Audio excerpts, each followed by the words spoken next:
Narrator: New York City's subway tunnels run for over 800 miles. Most commuters never think twice about them.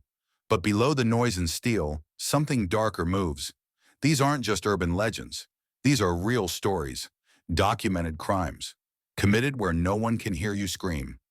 Let's take a ride through three horrifying cases that took place underground and barely made it back to the surface. Story 1. The Reaper of Kingston Throop. The first report came in March 2005.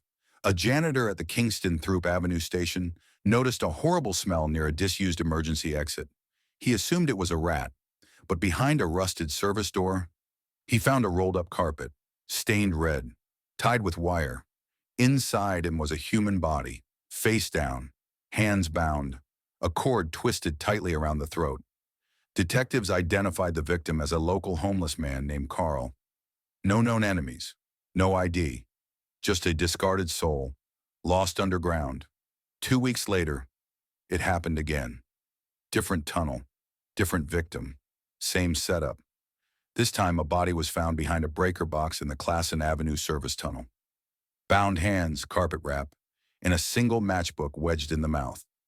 Over the next 3 months, a total of 6 murders were reported, all in abandoned tunnel sections. No cameras, no witnesses, only blood and silence. The press dubbed him the Reaper of Kingston Throop.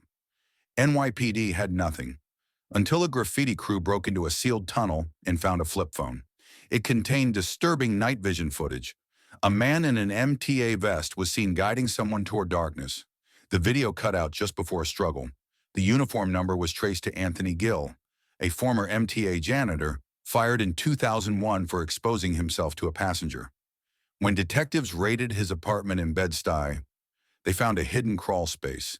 Inside, used zip ties, hair, teeth, handwritten maps of New York City's oldest tunnel routes. Gill confessed to 6 murders, but hinted there were more. His words: "Nobody cares what happens down there.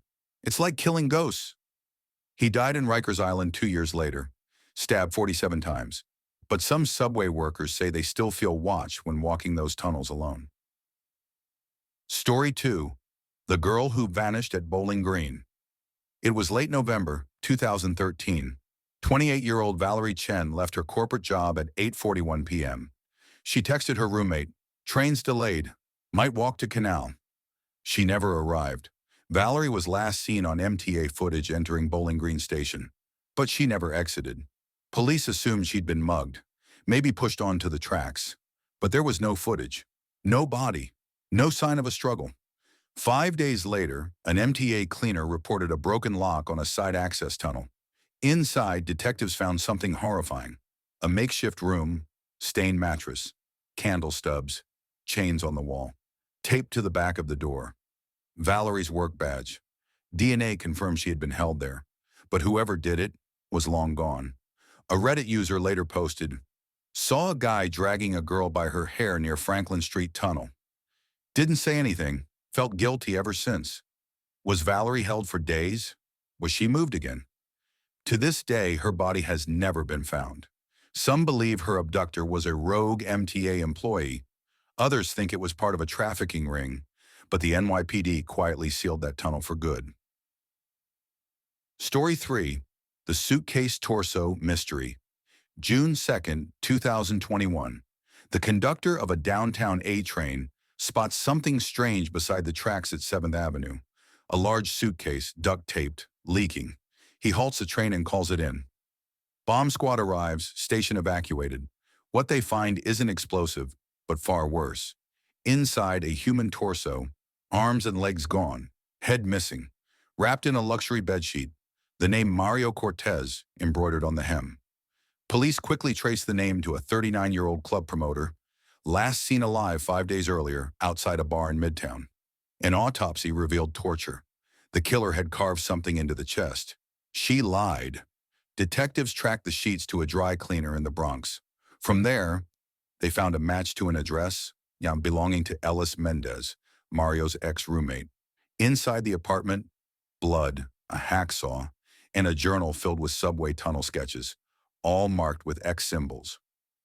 Mendez confessed. He believed Mario had stolen his girlfriend and dog.